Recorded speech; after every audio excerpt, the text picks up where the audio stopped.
And the fact is that over the past 2 decades, there's been a series of crises in finance, in health, in energy, and geopolitics that have laid bare collectively the risks of extreme global integration. And more recently, great powers have begun using economic integration as weapons, tariffs as leverage, financial infrastructure as coercion, supply chains as vulnerabilities to be exploited. And the multilateral institutions on which countries have relied, the WTO, the UN, the COP, that architecture of collective problem solving are all under threat.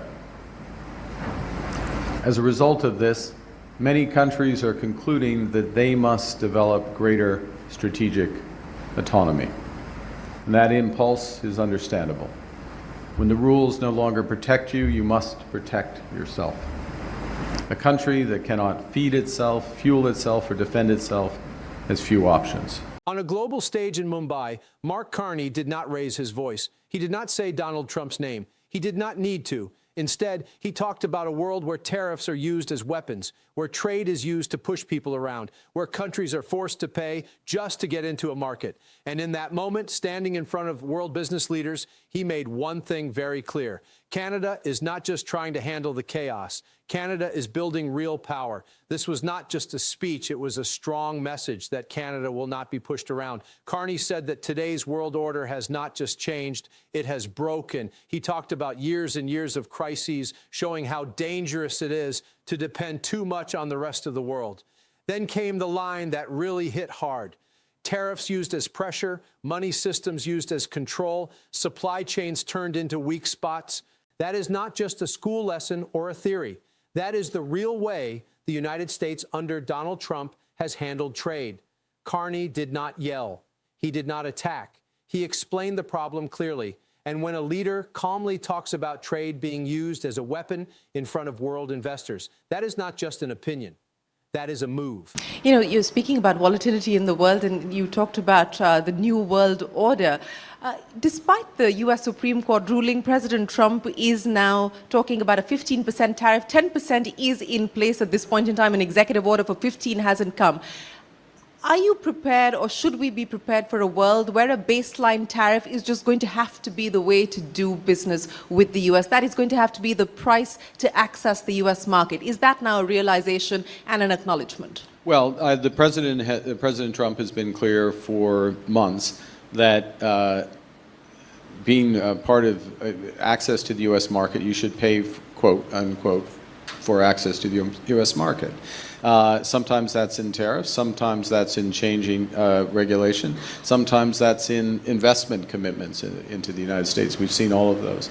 I think this will likely settle down into tariffs, but the ability of the U.S. administration to do that over the longer term will be more likely determined by more conventional methods in trade agreements or not, than what are temporary measures. Even so-called 232 measures are temporary in the sense that they're addressing a specific perceived dislocation. And obviously the Section 122 ones that are used now have a time limit of 150 days. Carney's answer was not anger, it was independence. When the rules stop protecting you, you have to protect yourself. That one line changes everything. This is not just talk against Trump. This is a plan to stay free and strong. He made it clear that a truly strong economy needs different partners and different markets, not walls and isolation. That is a direct pushback against depending on one country's tariff rules. He is telling the whole world that if getting into one market costs too much, then go build 10 other markets. As a result of this, many countries are concluding that they must develop greater strategic autonomy. And that impulse is understandable. When the rules no longer protect you, you must protect yourself. A country that cannot feed itself, fuel itself, or defend itself has few options. Carney then turned to showing strength. Tax cuts, bigger defense spending, $500 billion going into an industry plan, cutting through red tape, and huge rewards for people who want to invest. He did not say Canada is scared of tariffs. He said Canada is cutting its business tax rate so low it will go below the United States. That is hitting back. Instead of just reacting to tariffs, he is changing the whole game. That is how you take away someone else's power over you. For example, we put in place what we call a super deduction, a broad-based 100% tax write-off for everything from manufacturing assets to intelligence infrastructure, R&D, clean energy, and EVs. And on top of this, we've instituted investment tax credits for across the clean electricity chain, from critical minerals through to storage. These measures reduce our marginal effective tax rate for investment to just 13%. Let me translate that in relative terms. That's 4.5 percentage points below the US level, and it is one half the G7 average. We are slashing red tape. Admittedly, the red tape for which Canada unfortunately had become infamous. We're slashing that red tape. All major projects will be approved within 2 years in cooperation with the provinces. This might be the strongest part of all.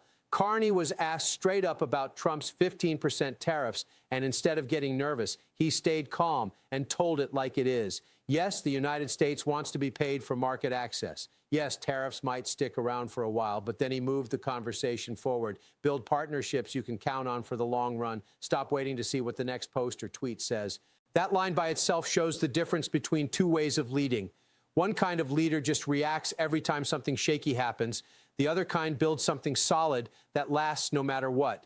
And there in Mumbai, on a world stage, Carney made it very clear which road Canada has picked. What concerns you about what we're seeing today the most in light of the many developments that have taken place even since you made that speech in Davos? I think I'm more optimistic, but where the Than you were in Davos? Well, I'm more optimistic because of the reaction to that speech. And there's a sort of public reaction, but then the quality of the discussions with a wide range of countries who are all thinking the same thing, who all realize that there's many areas to partner together, and to be frank, who all want a positive agenda. They want to build, they want to move forward, they're confident. I mean, this to me, it describes India, it also describes Canada. And as opposed to being in a defensive world where you're waiting for the next tweet, and you're worried about your core economic relationships. No, build a relationship you can rely on for the long term. That lowers my worry level because there's just so much to do. And as an example, the scale of what's being discussed between Canada and India is a perfect illustration. On a world stage in India, Mark Carney did not shout. He did not show off. He did not try to start a fight. He laid out a clear plan, a plan built on real values, on staying in control of your own path, on spreading out instead of depending on just one place, on being strong instead of being afraid. While tariffs are being thrown around and chaos fills the news every day, Canada is building new friendships, making it cheaper to invest, growing its defense strength, and locking itself in as a key partner across Europe and the Indo-Pacific. This was not just a speech in Mumbai, it was a signal to the whole world. Canada will not pay a price just to get in the door. Canada will build its own power instead, and that shift changes everything. If you want smart, honest analysis of the big power changes that are shaping Canada's future, this is the place to be. We break down the real plan behind the speeches, the power behind the trade deals, and what every single move on the world stage actually means. Subscribe to ABO News, turn on your notifications, and stay one step ahead as the global chess game keeps moving. And now I want to hear from you. Is Carney's plan of spreading out and staying in control the right way to fight back against tariff pressure, or do you think Canada should try something different? Tell me what you think in the comments below.